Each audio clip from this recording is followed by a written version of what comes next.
Then so we'll start the recording, and then I'm going to share my screen. And so if anybody comes on and they're kind of confused about what's going on, you can explain what's happening.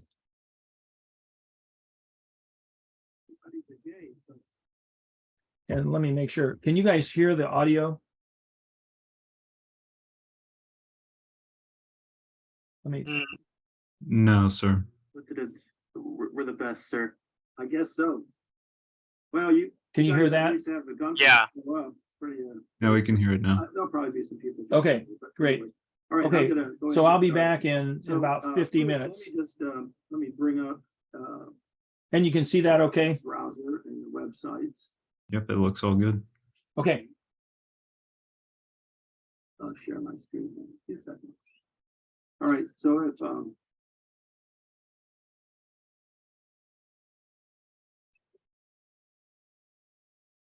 let's see.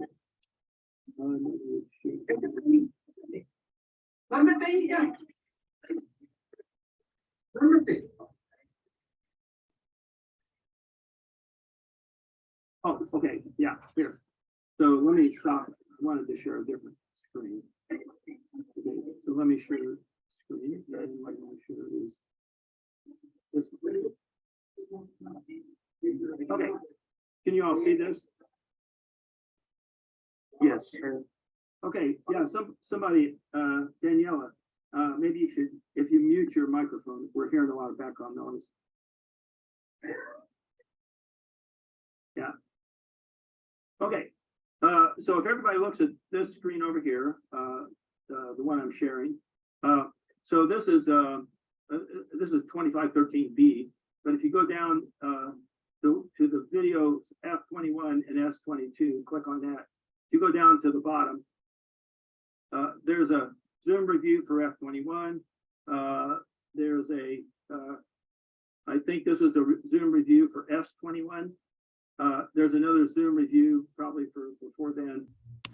Then there's a YouTube lecture, which was a review. Is this a review video? for my final exam. Then there was another one was just a review. It wasn't an online review. And then another one and another one. And that was it. So any of those could be reviewed. They'll probably help you. And then if I Oh, yeah, it is. stop share and, or actually, I'll go back and share. Well, I'll switch to the A section. And I'll share a screen again. We'll do this one. Go over here. So if you see this one, and you go down to video lectures, videos F21 and S22, and you click on that, and you go down to the bottom, it's basically the same thing. A Zoom review, a Zoom review, a Zoom review, a Zoom review, another Zoom review, and then several lectures that were just reviews. So there's 1, 2, 3, 4, 5, 6, 7, 8, 8 hours of reviews. So you can, so either group, either the A or B course can pretty well see what they need to, you know, plenty of material for review. So the final will be on Tuesday. So I guess tomorrow's the 5th, the 6th. So it's going to be the 6th, all day on the 6th. And I'll give you a good 2.5 hours to do it. There are 100 questions. So that's more, you know, minute 20 a question, basically. But some of them are, a lot of them won't take anywhere near that time. There will be an associated figure, just like on the first 2 tests. And probably ought to pull that down and look at that first. And then start answering the questions. You will have to start the test though to look at the figures. All right, so here's the test we're going to work. I did print it out, so I'm going to work on it on paper over here. So let me just switch to that. Let's see. So yeah, so here's the test, and then I'll switch off. So this is it, and so I will do full screen mode so you can see, and we'll go through this whole test. Okay, and then I do have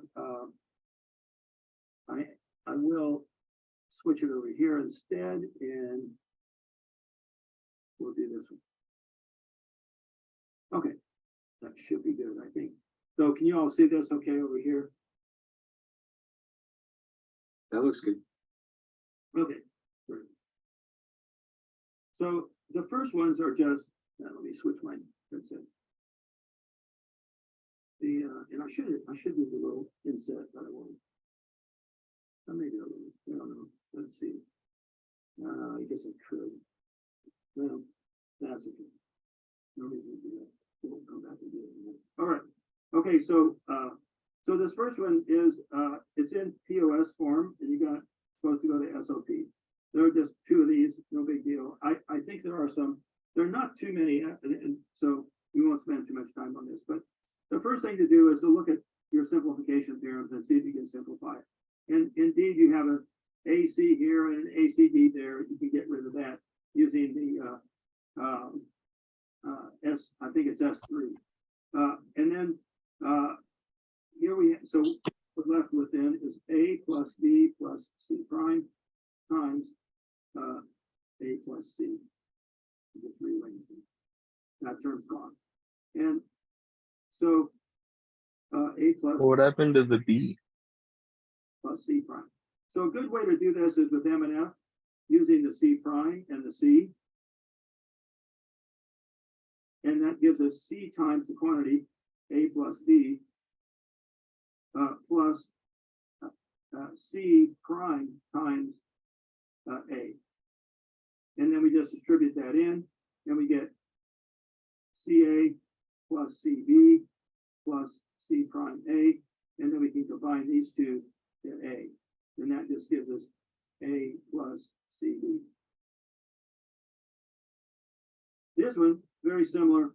So, and for this one, we use the first, we use S1. For this one, we use S2, or S3 actually for this one. And then we use the conversion 3 for this one, which is the multiplying and factoring to go from here to here. All right.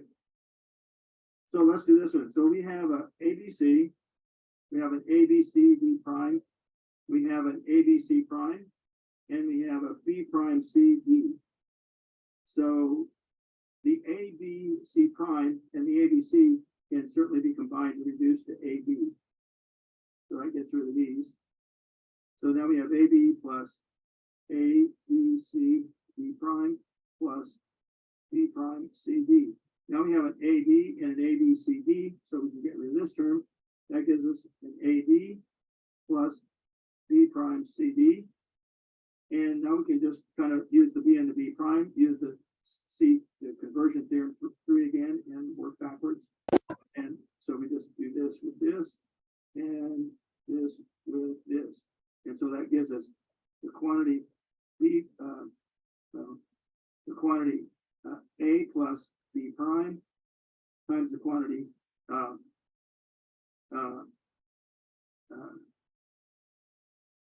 B plus CD.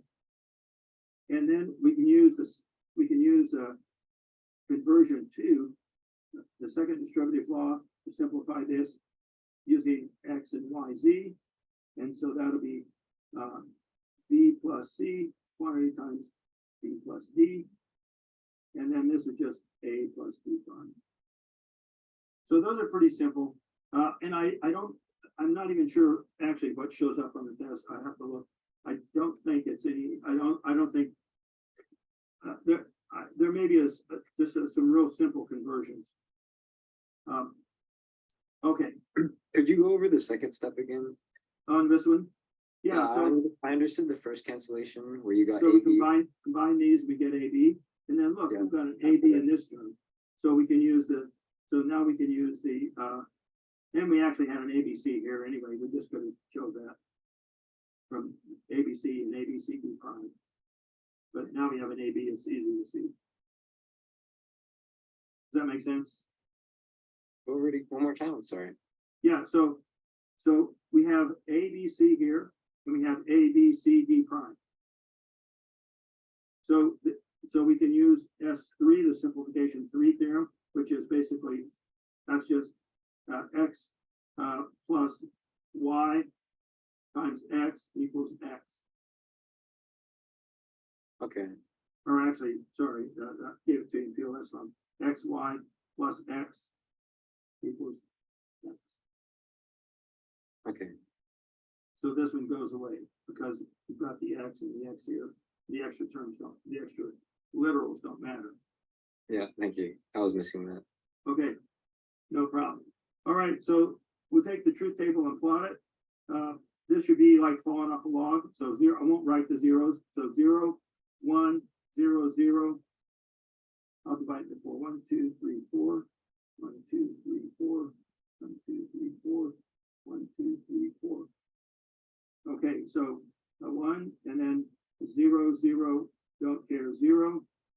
1, 1, 1, 1, and don't care, 1, 1, don't care.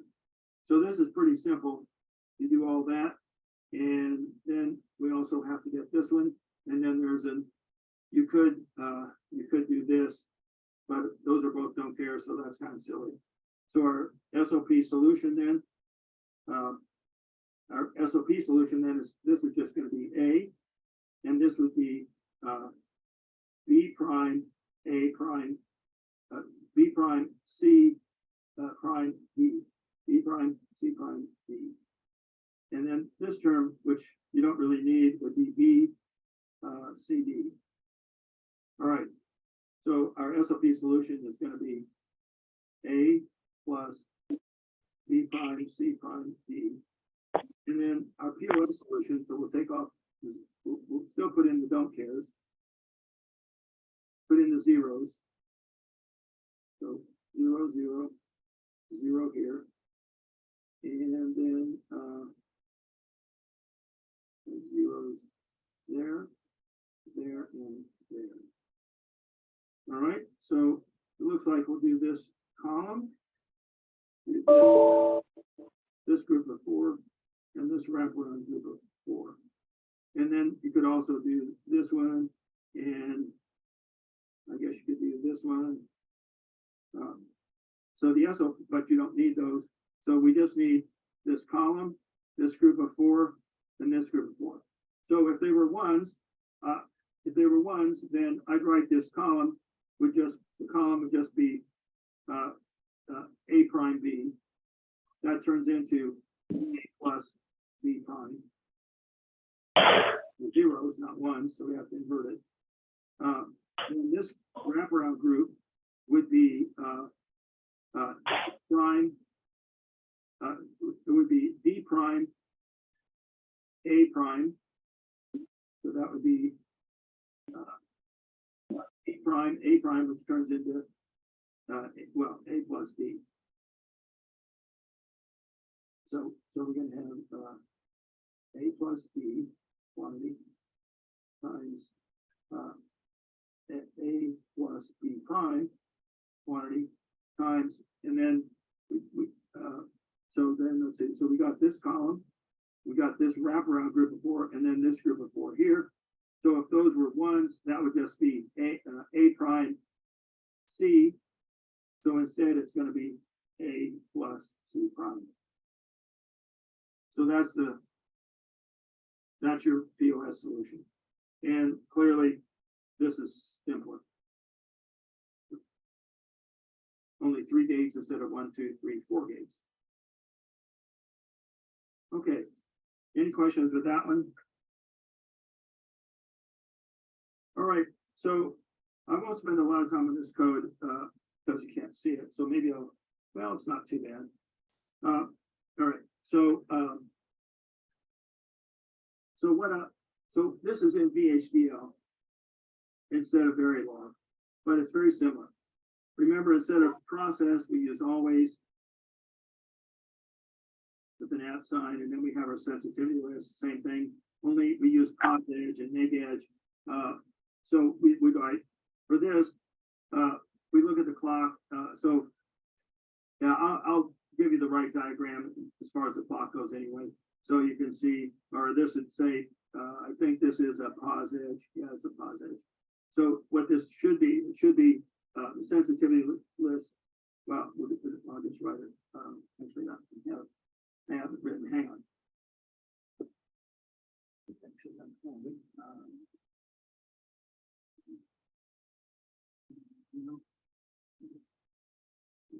right. I guess I threw that away. And it's gone. Never mind. Okay, so that would be always at, and then it would be pause edge. CLK. And then it would be neg edge. Let's see, what do we have? We have a set. We have a clear knot and set knot. So it'd be neg edge.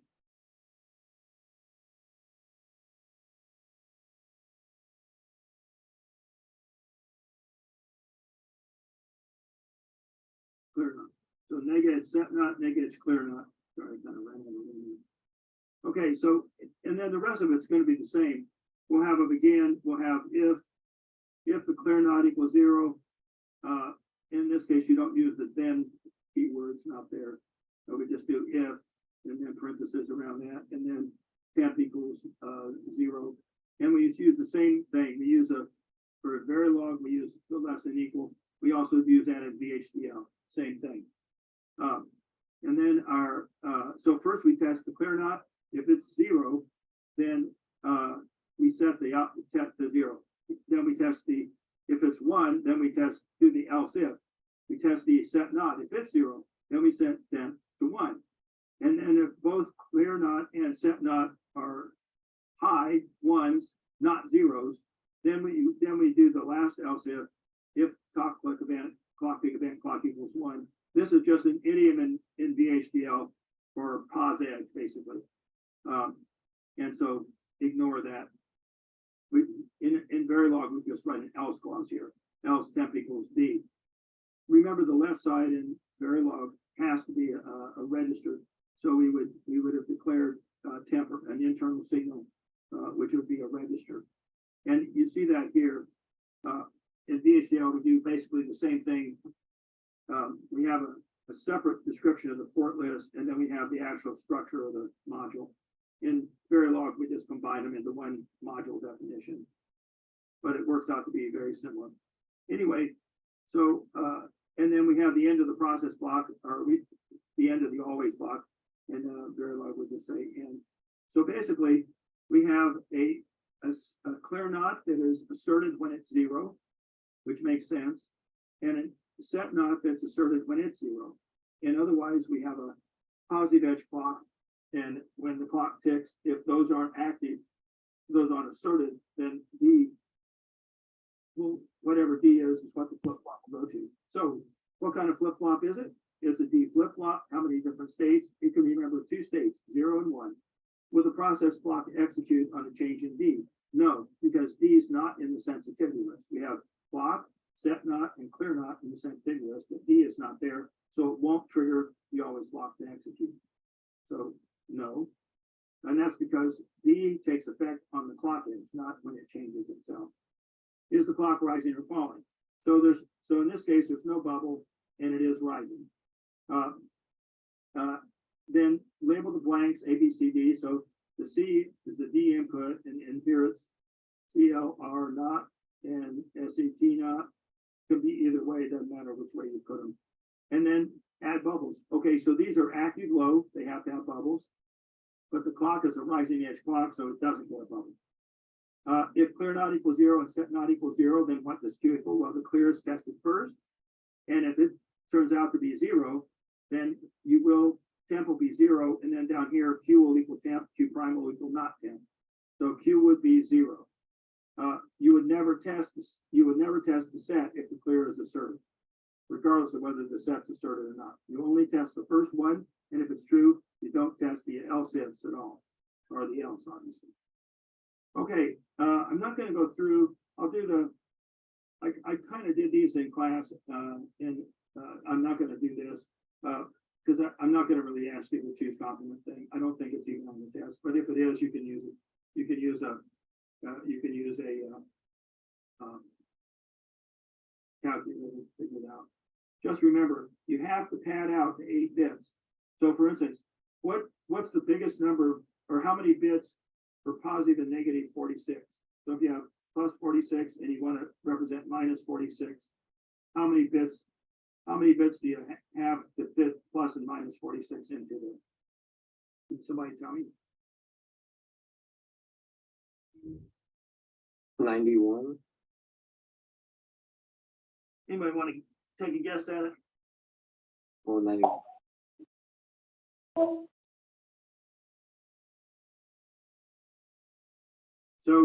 So we know so you can just work backwards. Okay, so what's the nearest power to? Well, 64. So plus and minus 64, which is 128. So we would have to have 7 bits. 8 bits would be 256, but we don't need that many. But we do need plus and minus 64 to cover a plus and minus 46. All right, I'm not going to do the multiplication or the subtraction. I don't think those are on the fence anymore. All right, let's take a quick look at this one. So obviously we group these, we group those, that solves the problem. And so if we want to draw the circuit, we would know that this is going to be B, D, and this one's going to be A prime, B prime, C. Okay, but there is a consensus term right here, which you could add to fix a hazard, and that consensus term is going to be A prime, C, D. Okay, and the transition that could give you trouble would say the transition from here to here, or from here to here. Okay. Professor, can you raise that one up just a little bit? Because I couldn't see it. All right, let's look at this one. Professor? Okay, sequential circuit has an input. Just a heads up, this is a video recording. The Z equals 1 if the two previous inputs were the same, and 0 if they were different. See the example data, and then complete the state table and graph. Note when specifying the previous inputs, there was 2 clock cycles ago, 1 clock cycles ago. So thus the previous input 0, 1 means 2 clock cycles ago it was 0, the last clock cycle it was 1. So on the graph, use a slash between input and output because it's a mealy. So we're doing a state graph. All right, so this is a little example sequence. We assume it's that the input's been 0 before the clock, before we start looking at it. Have to make some kinds of assumptions, so we'll assume. So we're going to start in S0. If it were some other pattern, we'd have to start in the correct node. And in this case, since we know there are 4 different possible previous states we have to remember, we know we're going to have 4 nodes. We have to remember the previous 2 were 0, 0, or the previous 2 were 0, 1, or the previous 2 were 1, 0, or the previous 2 were 1, 1. And then what we want to do is we want Z to be 1 if the 2 previous inputs were the same. So in this case, we want, when we're leaving this node, we want Z to equal 1. When we're leaving this node, we want Z to equal 1. But leaving these 2 nodes, we know that Z has to equal 0, or we could just write Z prime. Z prime would equal 1, obviously. Okay, so let's do this. So we started in state 0, the 2 previous inputs are 0, 0. If we get a 1, now our 2 previous inputs are 0, 1, and we have to remember that. But we have to output a 1 because the 2 previous inputs were the same. If on the other hand we get a 0, we output a 1 and we stay here. In this node, whenever we leave, we know that Z will be 0. So our output will be 0. If we get a 1, then the 1 will shift over and we'll add a 1. So we'll be in 2 previous inputs are 1, 1. And we'll output a 0 since the 2 previous inputs are different. If on the other hand we get a 0, then now we're 0, 1. So we'll just go here on a 0 and output a 1. In S3, we have 2 1s. If we get another 1, we're going to stay here and output a 1. If we get a 1, because they're the same, Z has to equal 1. If we get a 1, even if we get a 0, we're still going to output a 1, and we're going to go here on a 0, and we'll output a 1. And then if we're in S2, if we get a 0, then our last 2 inputs are going to be 0, 0. We're going to go back here, and we'll output a 0 because they're different. And if we get a 1, then we're going to go here on a 1, and then I'll put a 0. Because then the last two inputs will be 0, 1. But we still have to put output a 0. All right, so that's that. And then it's easy to fill these in. For S0, if we get a 0, we stay. If we get a 1, we go to 1. From 1, if we get a 0, we go to 2. And if we get a 1, we go to S3. From 2, if we get a 0, or sorry, a 1, we're going to 1. And a 0, we're going to S0. On a 1, on a 1, we're going to S1, and on a 0, we're going to S0. And then from S3, on a 1, we're staying at S3, and on a 0, we're going to S2. And here's our output. We have a 1 there and a 1 there, and a 1 there and a 1 there. All right. So this is our non-sequential count sequence with no repeated terms. So 3, 7, 1, 2, 5. So no repeated terms, that's fine. So we'll just use 3 flip-flops and we'll list them out and we'll just fill them in. So if we're in 0, 0, 0 for our 3 flip-flops, that's not part of our count sequence, so it's a don't care. If we're in 1, we go to 2, 0, 1, 0. If we're in 2, we're going to go to 5, 1, 0, 1. We're in 3, it's a don't care. If we're in 4, that's also a don't care. We're in 5, we go back to 1, 1, 0. If we're in 1, 1, 0, we go to 1, 1, 1. And if we're in 1, 1, 1, we go to 0, 0, 1. All right, now we just put these in. X, 0, 1, don't care, 1.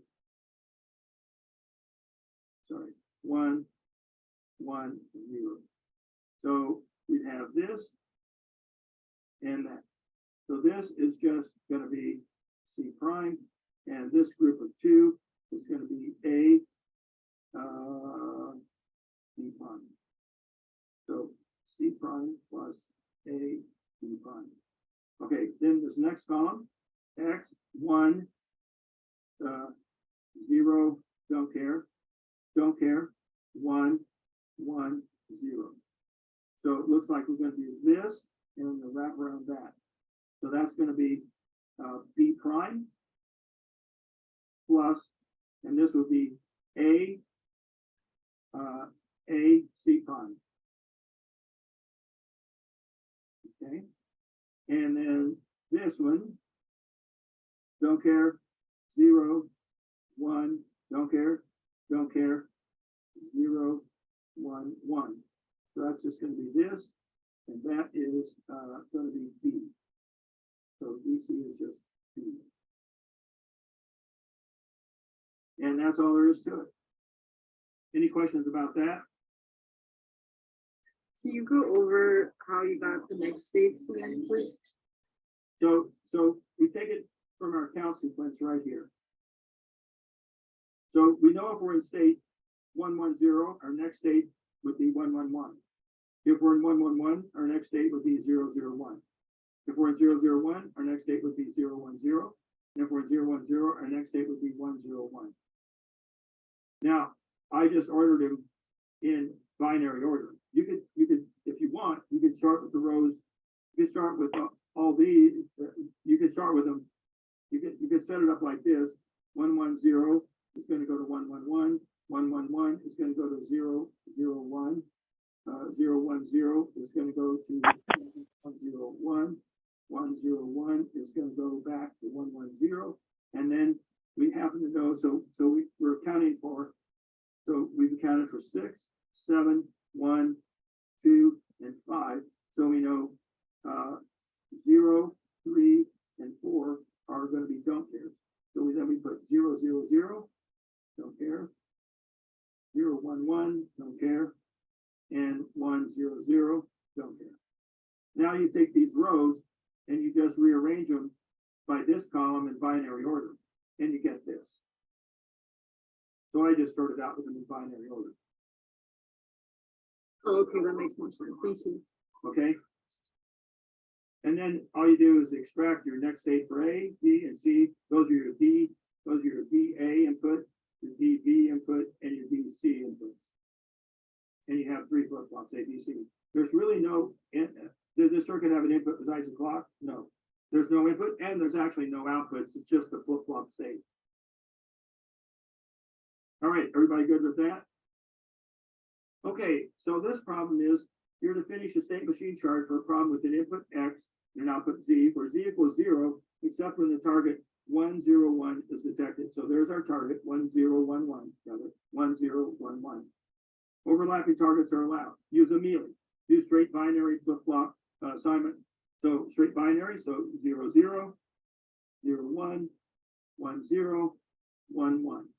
All right, so we're in state S0, and we get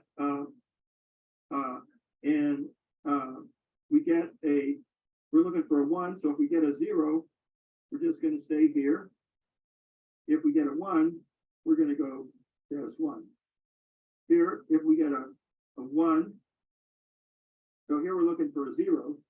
So if we get a 0, we're going to go to S2. But if we get a 1, then we could stay here because we're allowed to have overlapping targets. We'd still have our first 1.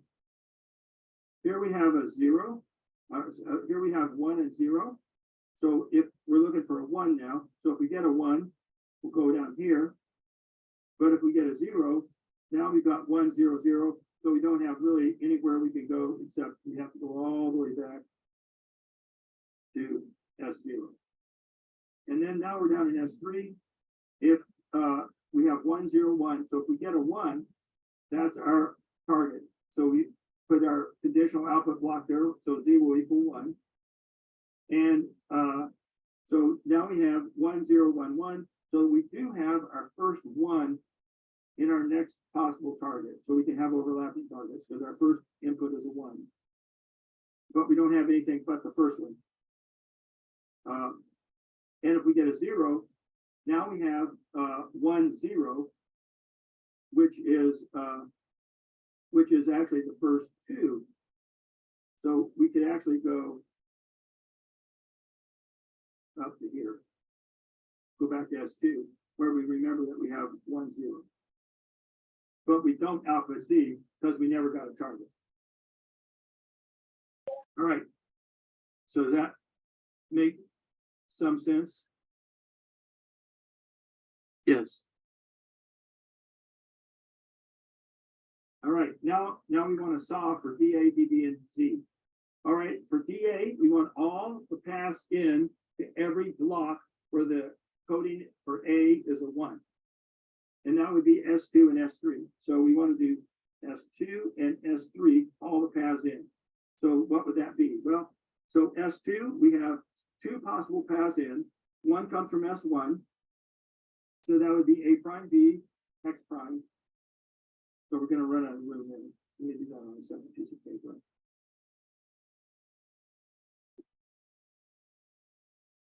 So our DA then would be, so it's going to be, so our A is going to come in from here. So it's going to be A prime, B, X prime, plus, so that's this path. So that checks off this one. Now, this path comes from down here. So that's going to be A, B, X prime. So we're going to add that. A, B, X prime. Now we have to account for all the paths into here. Well, there is only one path in. It comes from here. So it's going to be A, B prime, X.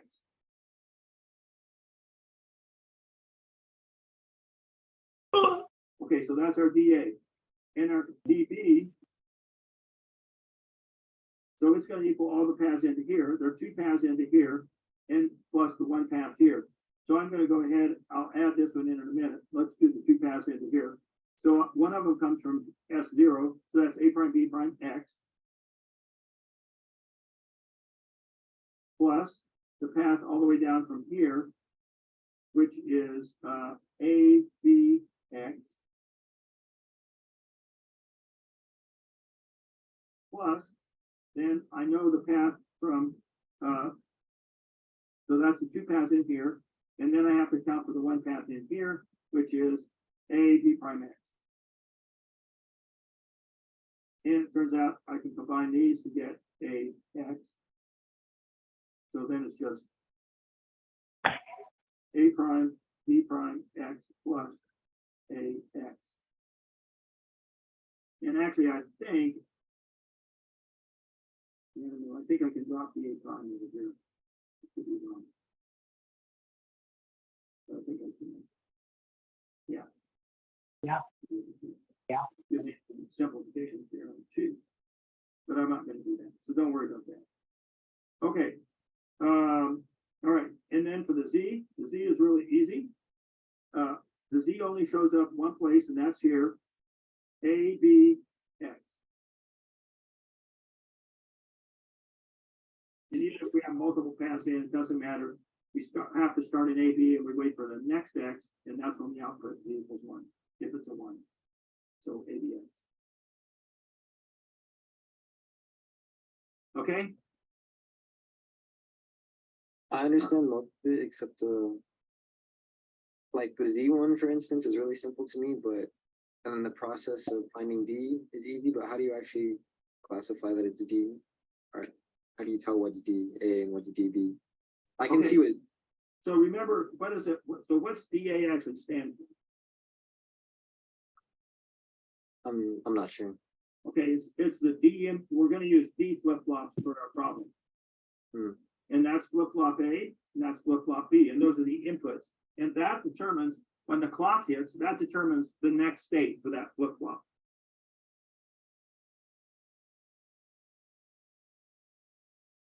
So that's how we're gonna generate a circuit then. Well, here's what the circuit looks like. We'll just draw the circuit. It's easy. So we're gonna have two flip-flops here. Okay, we'll have a clock. It could be falling or rising, doesn't really matter. We're gonna have a DA input for our A flip-flop. We're gonna have DB input. And then we're going to have Q and say Q prime, Q and Q prime. And then this input then has to be all that. So this has to be one OR gate. Then we're going to have 3 AND gates. All going in here. And this is going to be A prime, B, X prime. This is going to be A, B, X prime. This is going to be A, B prime, X. So we have our input X coming in, and we'll put it also through an inverter, so we can have X and X prime. And this will be X prime, that'll be X. We'll just connect these up to the X. The A prime will be from our Q prime. So this would just be this fed back in here. The B prime would just be this. Back in there, and the X prime would just be this, that in there, and so forth for all these. And for our DB input, we'll take it down here, we're going to have an OR gate going in here, and we're just going to have 2 AND gates. One of them would be AX, this is simple, and the other one would be A prime, B prime, X. And then we take our Z is just going to equal, what do we say, ABX. So it takes the Q from here, and we have 1 AND gate, A, and our B, and then our X. And that's Z.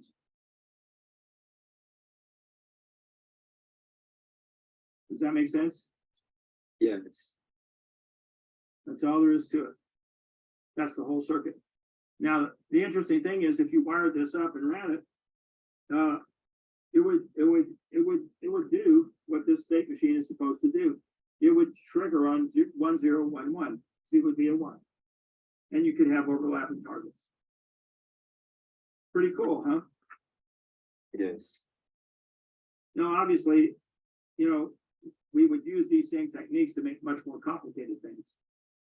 But that's kind of the start.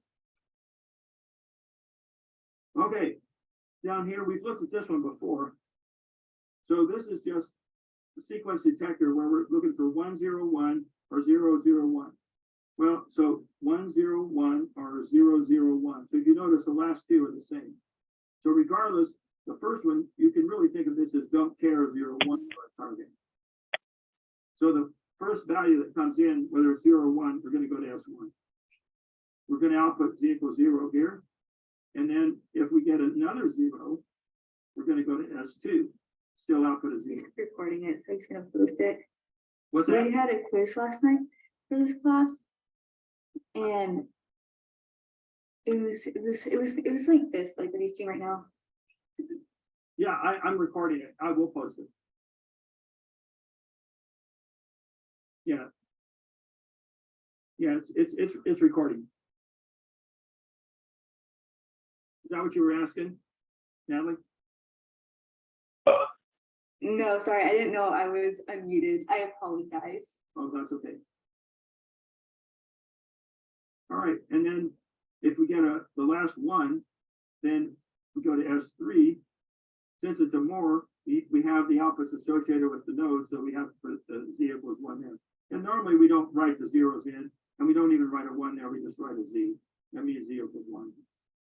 Okay, so if we get, what it says though is that if the target, if the network should reset as soon as the next value in our sequence is not correct, then we have to reset. I said it a little differently here, but I changed that on the test.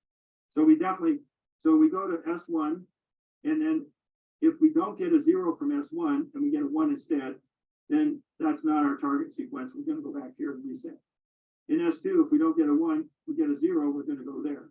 And from S3, we're going to consider that S3 is not only target, but also a reset.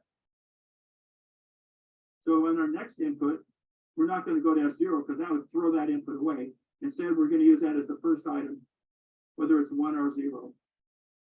We're going to go to S1. Because remember, our target is kind of a don't care 0, 1.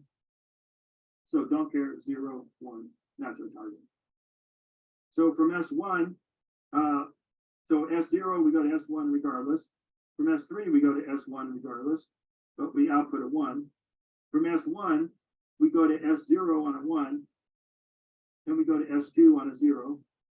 And from S2, we go to S3 on a 1, and we go back to S0 on a 0. And all these others, we're outputting zeros. Notice there's only one column for the output. It doesn't depend on X. And that means it's immediate. Okay, and let's see. All right, let's do this one. So this is a Moore sequential circuit, has one input X, one output Z. If and only if the most recent input was 1, it was preceded by exactly 2 zeros. I worked this in class on Monday and Wednesday, or Wednesday, I guess, whenever. So I guess I worked on Wednesday, both classes. Or maybe, yeah. No, I did the video for Monday, so it's on the video. But in any event, so how does this work? Okay, so we're going to use a Moore. So our outputs are associated with the nodes. And the only thing tricky here is we have to have exactly 2 zeros. Hang on, let me take off my sweater. I'm warming up here.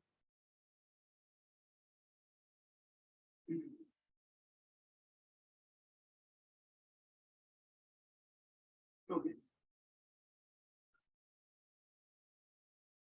Okay. All right, so our first, and I in this particular example, I gave you a bunch of the links. Okay, so complete the state graph can be done with 5 nodes. Remember 2 pounds out of each node. How many flip-flops at a minimum will be needed? Well, so you can do 2 states with 1 flip-flop, 4 states with 2, 8 states with 3, 16 states with 4, and so on. Powers of 2. So we have 5 states, so it's going to take 3 flip-flops. It takes 5 nodes since you must have a node that means more than exactly 2 zeros. Yes, that's true. So, okay. So remember, we want to just exactly 0, 0, 1. Good, you output it. 0, 0, 0, 1. No output because you had more than 2 zeros. Then you got a 1 and then 2 zeros and a 1. So that's an output here. 1, 1, nothing. 0, 0, 1, another one. 0, 0, 0, 0, 0, 0, 1. That's nothing. 0, 1, still nothing. You have to have exactly 2 zeros. Okay, we start with nothing. Okay. And we'll, yeah, no zeros. S1 is 1 0, S2 is 2 zeros, S3 is 2 zeros and a 1, and S4 is more than 2 zeros. Because we're looking for the target again is the target is 0, 0, 1, essentially. Exactly 2 zeros, so can't have 3. So you really can't have overlapping targets. Okay, so we start in S0. If we get 1, we stay here. We get our first 0. We go there. We get our second 0. We here. We get a 1. Now we have our target. If we get a third 0, now we're here. Well, 3 zeros or more than 2. All right. If we're in S1 and we get a 1, then obviously we have to go back here because now we don't have a 1 0. We can't get 2 zeros in a row. If we get here and we get a 1, we have to go all the way back here as well. If we get a 0, then we're going here. And then at S3, where we have a target, if we get a 0, then we could theoretically go here and start on our next target. But if we get a 1, now we have to go all the way back to here on 1. And this is on a 1. And this is on a 1. Does that make sense?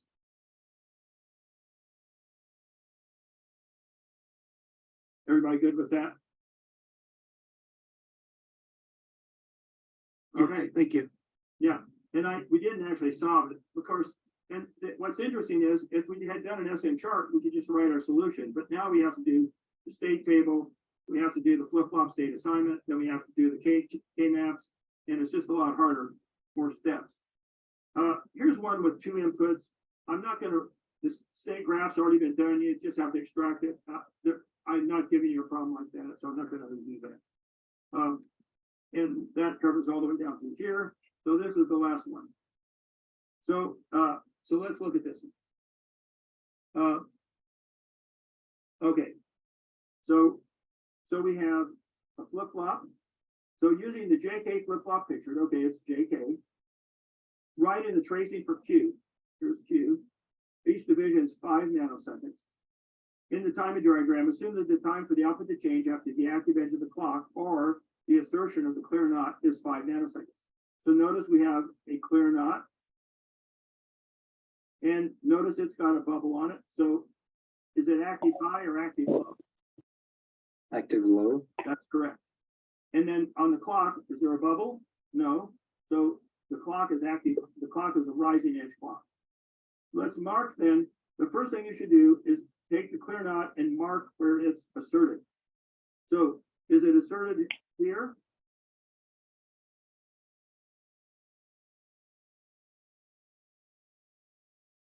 Yes, on the last one. Yeah. Or the one, right. No, Yeah. because it's high here. See, clear is high. But it's asserted low. It's deasserted when it's high. So this is not when it's asserted. So here we want our rising edge clock. We want to keep track of this because these clock edges will not be blocked. But over here it's asserted. So we're going to hatch that in, which means it's going to keep it. The flip-flop's going to be in a clear state and it's asserted right here. But it doesn't necessarily take effect till right here. Now, it turns out Q is 0 to begin with, so it doesn't really matter. So it's going to be 0 this whole time, and possibly even there. So here, our rising edges are blocked. But not that one. That one's okay. That one's open. Now, we know that after the assertion of the clear or the edge of the clock, if it's not blocked, we have to wait 5 nanoseconds. And so that means that we're gonna, before anything can change, we have to let this little time elapse. So we can possibly change here, we can possibly change here, and we can possibly change here. So we write here, what are our JK? So J is 1 and K is 1. How about here? What's J?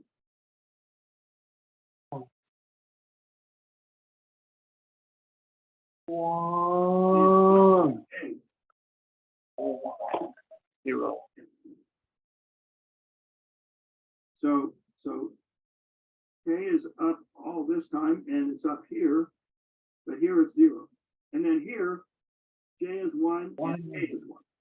All right, so we remember, we can think of J and K and what a flip-flop does. So 0, 0, 0, 1, 1, 0, and 1, 1. Here it's hold. Here it's clear. Here it's set. And here it's toggle. Okay? So what's going to happen here if they're both 1? You're going to hold, clear, set, or toggle. Toggle. That's right. So what is it? It's 0. It doesn't toggle right on the clock edge because it has to wait 5 nanoseconds. But then it toggles up here. Stays up here till here. Now it's set and it's 1, 0. So that's set. So it's going to just stay set. And here it's 1 and 1 again. It's going to toggle. So now it'll go down to 0 and stay there. Okay? Yeah, I got that. Now, if you have it a little different, let's say we have a set knot. It's asserted here. So you come in, it's going to be low, then it'll go set. It'll stay up all this time. And here it's 1, 0, so it'll stay set. Here it's 1, 1, so it'll toggle down. Like that. But these clock edges are, oh, I messed up. This clock edge is not blocked. It's good. So I should have done this. And it's 1, 1, so it should toggle down, stay down, go set, and go down. So this is wrong. I made a mistake on it.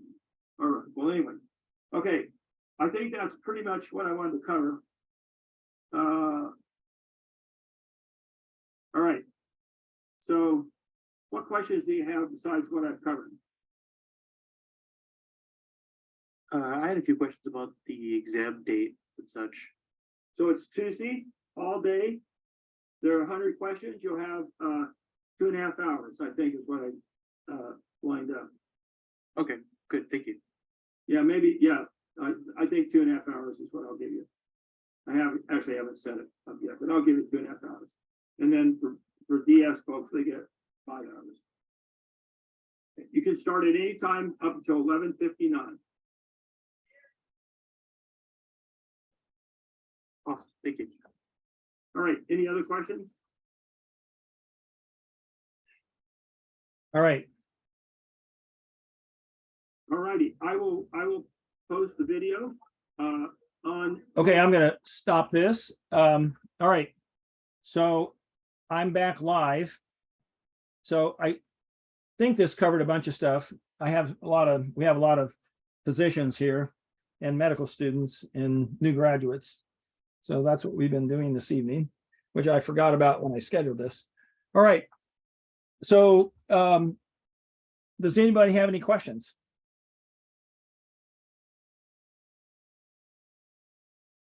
Could you go over the truth tables for the different flip-flops? Sure. So yeah, that's I always get confused with the graphs. yeah. Okay, let me bring up so I can write. I'll bring up my thing here. Let's see.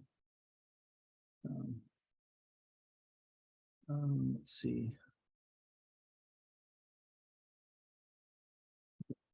This. Oh, you know what? It's not going to find it. Plug it in. Here you go. And so I'm trying to get plugged in. Oh, hang on, let me turn on my alarm. Hey, Google, stop.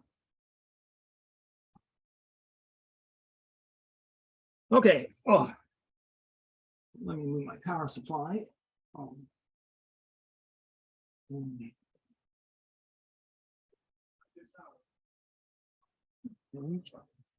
Oops, these things flying. All right. You can tell I haven't been doing lectures from home a whole lot lately. All right, so let me put this over here. And okay, let me get some paper. All right, so let's see if we can see this. Oh no, let's see. Select camera.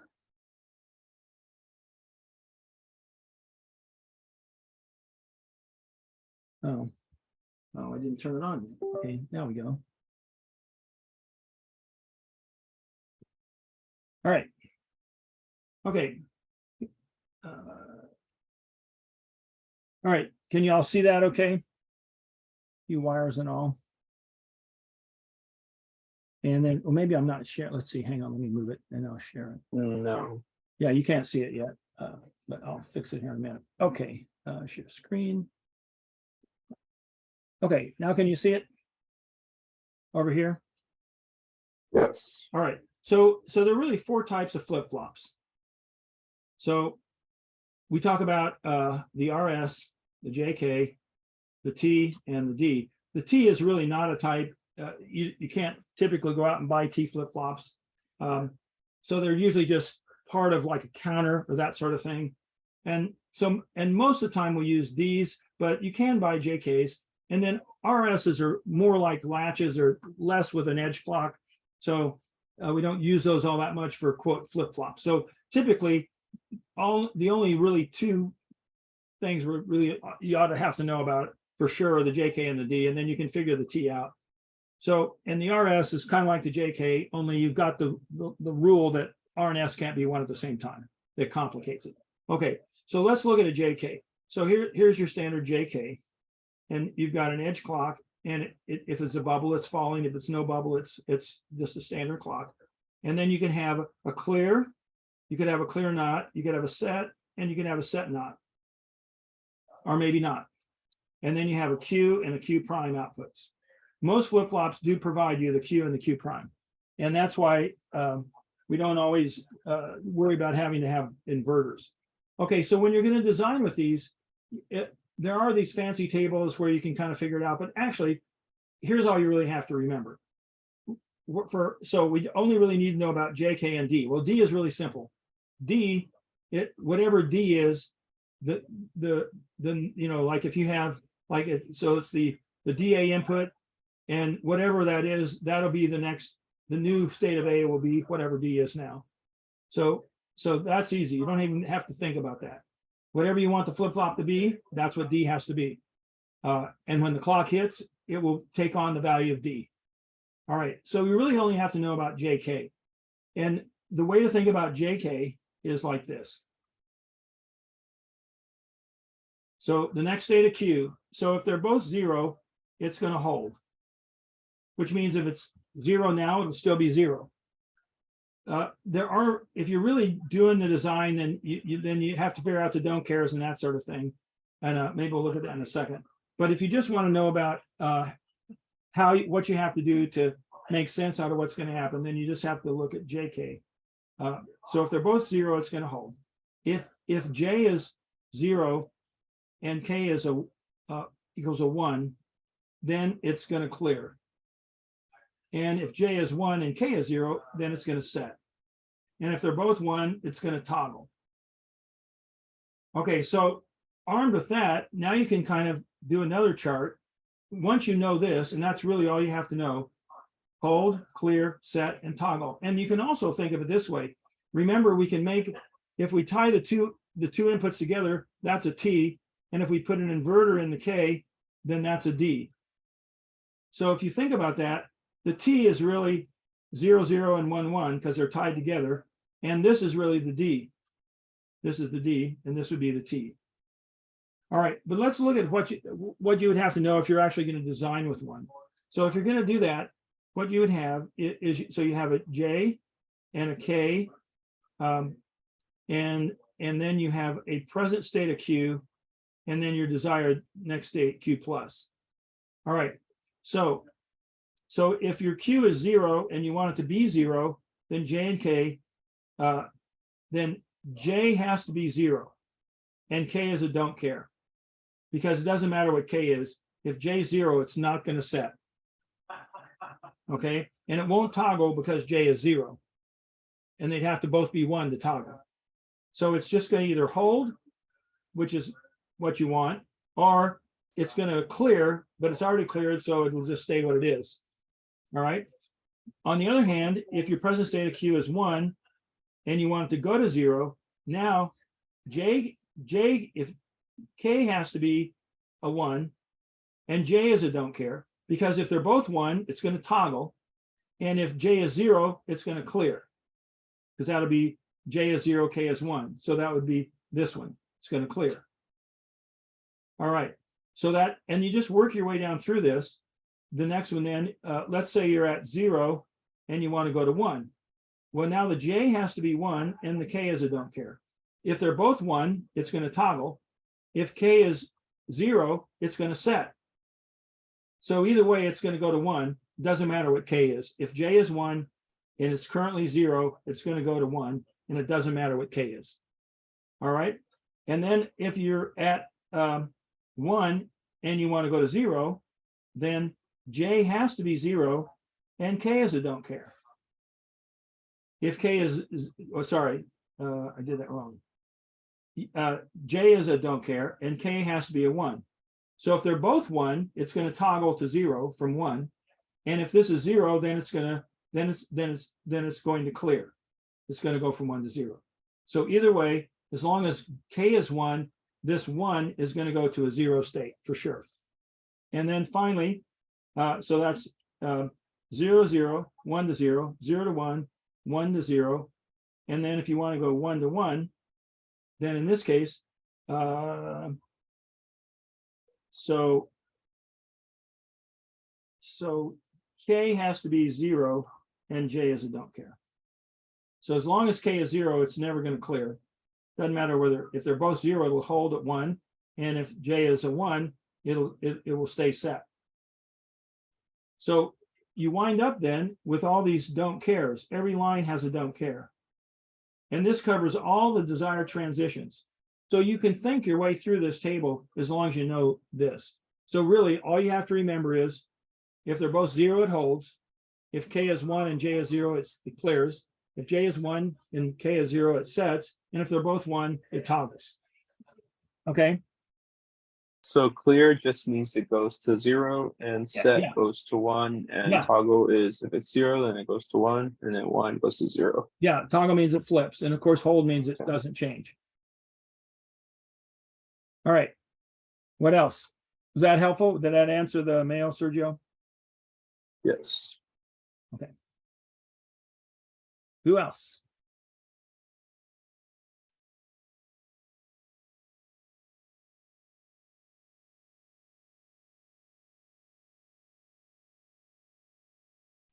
Any other questions? So you'll have plenty of time. You'll have a good what I'd set it for. I think I forget what I said. I think 150 minutes. So an hour and a half, 2 hours and a half. That's really a pretty long time. So it's not time for you to do a life search on the internet to get a solution or to call up David in India. But it is enough time to think extensively about every question. There are 100 questions. And I think pretty much the review covered most of what you're going to see. Is it only one attempt, sir? Yeah, you mean just 1 of 10? Yeah, you just got to do it one time. Yes. Okay, thank you.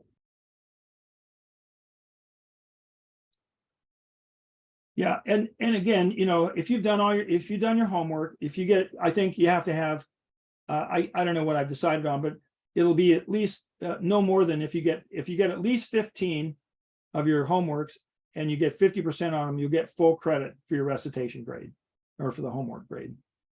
And then, if you've done reasonable, did your test corrections, you did your final project, you're going to be in pretty good shape.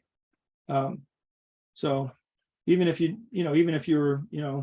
in the high 70s on your last test, you'll still be fine. You probably got it. If you do just reasonable on this test, you'll get a B. I will curve this test some. There usually won't be anybody that makes 100. So I'll always give you however many points separates 100 from the highest grade. And if there's only 100, I'll kind of ignore that as an outlier and take the next one. And sometimes I just give everybody 5 or 7 points anyway, which puts everybody, typically the average on this should be close to 70. It's pretty straightforward. And, and there'll be a bunch of, just take your time and think things through, check your work. That's really all you have to do. Just think about it. But there will be quite a few SM charts. So make sure you think about the SM charts. And really, the problems, there's nothing super hard, but you do have to think your way through the problems. So I kind of already know this, but it would be great as a refresher if you could go over the differences between Mealy and Moore machine. Okay. And when it comes to state machine graphs. Yeah. So here's the difference. So let's see. Let's pull up something. See, we'll pull up an old test. Let's see. So here, I'll share my screen. So if you look at, here's the website. And if you scroll down here, there's final exam review test folder. And if you look in there, there's quite a few. So let's see, but maybe I'll pull one. Well, I think this one should be good. Let's look at this one. As the years ticked off, I started doing more and more state machines because I realized they were really important. All right, so okay, let's do this one. So there may be one similar to this on the test. So this probably be helpful. Let me blow this up a little bit. Okay, where to go?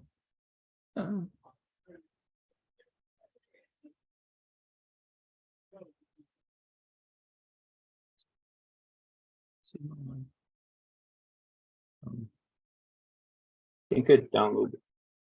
You know what? Okay, let's see. Some reason I actually zoomed it too much and I can't find anything now. I think it is. Oh, I see. It's in I downloaded it. Okay.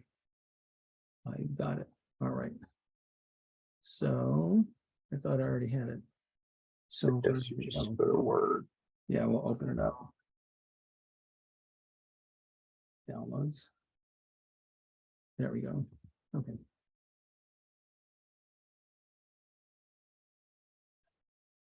Okay. Check the view. All right. All right. Okay, let me stop sharing because I can't get to the whole thing here. And let me make this bigger. Okay, see if we do have a good example here. Oh yeah, that was good. All right, here's a good one. All right, let's do this one. Or well, maybe a better one. All right, we'll do this one. All right. Okay, let me share the screen. Okay, now it's too big, so I'm going to shrink it down a little bit.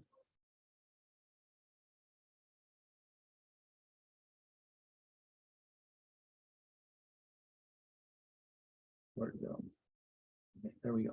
All right, so finish a state machine. So you are to finish a state machine chart for a problem with an input X and output Z, where Z equals X, except that it must prevent 4 zeros in a row. Okay, so in this case, Z is always supposed to be equal to X, but it's supposed to prevent 4 zeros in a row. All right. And then after that, it resets, so there's no overlapping targets. Okay. So you have to read these things really carefully, because there might be one on the test where Z doesn't equal X, where Z equals 0, except when you get 4 zeros in a row, for instance. That might be a thing. So don't assume it's the same as this problem. All right. And then the net might not have to reset for that problem. Okay, so keep that in mind. All right, so here we have 1, 2, 3, 4 blocks, right? And so in this one, it tells us to use a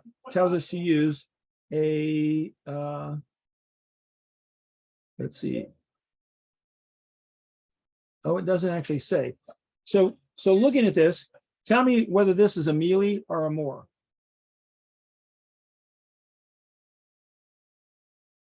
What do you think, Sergio? Or Michael, what do you think? Looks like a mealy machine It is a mealy. Why do you say that? because the outputs are associated with the inputs. Yes. So that's correct and exactly right. But a better way to say it is you have conditional output blocks and there's no outputs associated with the state boxes. So the obvious and clear difference between mealy and more in an SM chart is the mealy outputs are always associated with these conditional output boxes, these ovals. There will be one of these if there's a mealy output. Now, in this case, Z equals 1 in all these cases, except here, I didn't put what it was equal to. Now I wouldn't write it this way. Now I would leave it out if it's 0. I would only put the conditional output box there if Z is going to be a 1. And I can't remember, I think in this one, oh, it's supposed to be a 1. Yeah. So all these are 1s. And that's because Z equals X, except when there are 4 zeros in a row, and then it doesn't.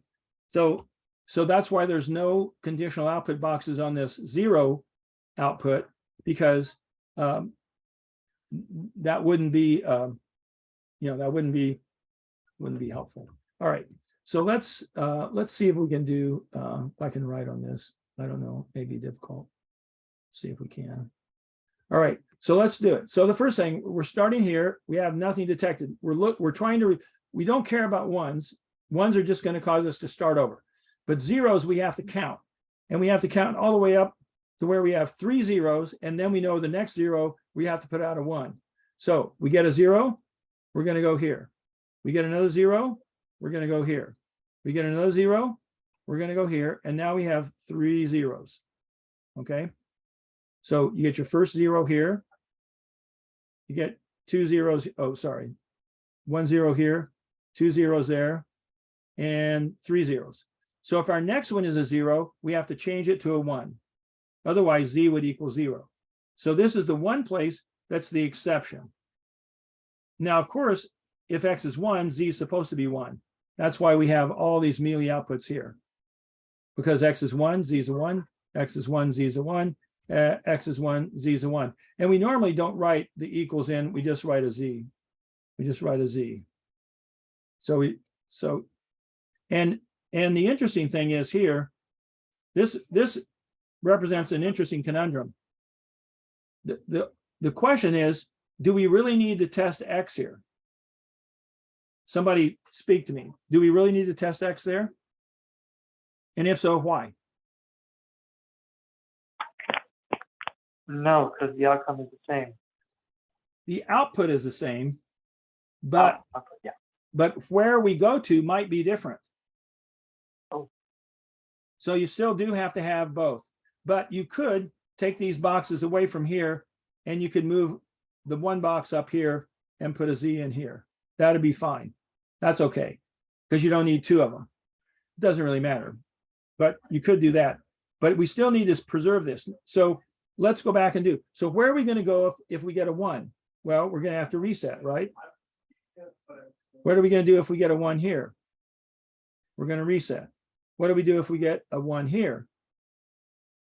Or a 0? It turns out we actually do go to the same place. So we really don't need to test X here at all. We just output Z and we go back up here. Go back to S0 because we have nothing. Remember, it said no overlapping targets. Net resets after the target. Okay. So would the output Z just be 1? Anytime I write a Z, by definition, that means Z equals 1. If Z equals 0, I don't write anything, and I don't even put the conditional output box. I just ignore it. Because you assume anywhere you don't see a Z, that it's 0. So that's why I didn't put a conditional output box here and say Z equals 0. You can do that. There's nothing wrong with it, but it just clutters your chart. And it's better to declutter it because the cleaner you can make your description of your state machine, the easier it is for you to keep track of what it's really doing. And the more cluttered it gets, within reason, you know, if you're having trouble remembering that the Z is 0 in this case, then go ahead and write in, but you don't have to write Z equals 0. Instead, just put a Z in the conditional output box and make it prime. So you know it's Z prime here instead of Z. That's less cluttered than writing the equal sign. But if that's confusing to you, then put in the frickin' equal sign. It's okay. It's a free country. At least it is for now.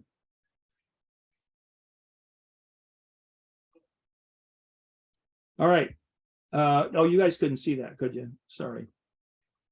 Let me do this. So yeah. So I could put a Z equals 0 here or a Z prime.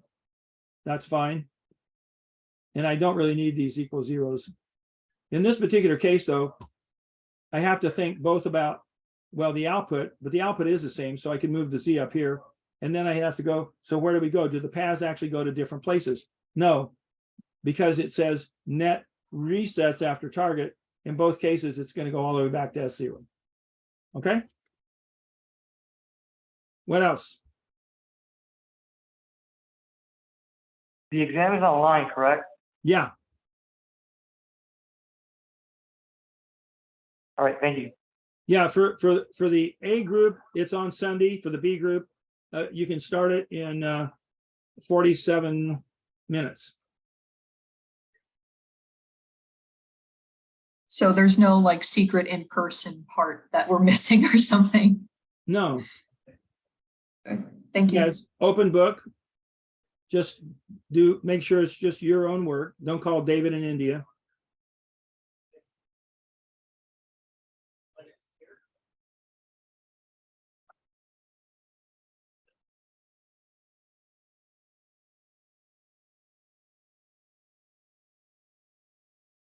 All right, what do you think?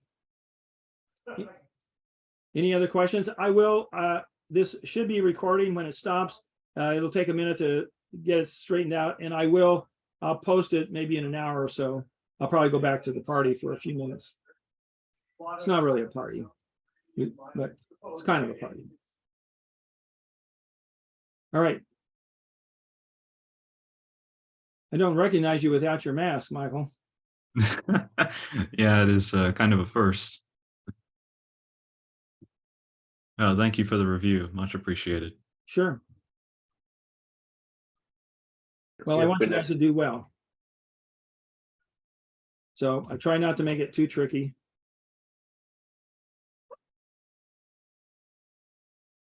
All right. Well, if that's fine, I'll go ahead and sign off.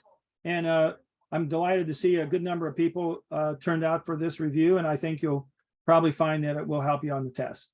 All right. We will we'll probably see you next semester in Micro 1, or if not the semester after, because you all have to take it. And I think you'll really like Micro 1 because I try and make it fun. That's the whole point. All right. With that, I'll stop the recording.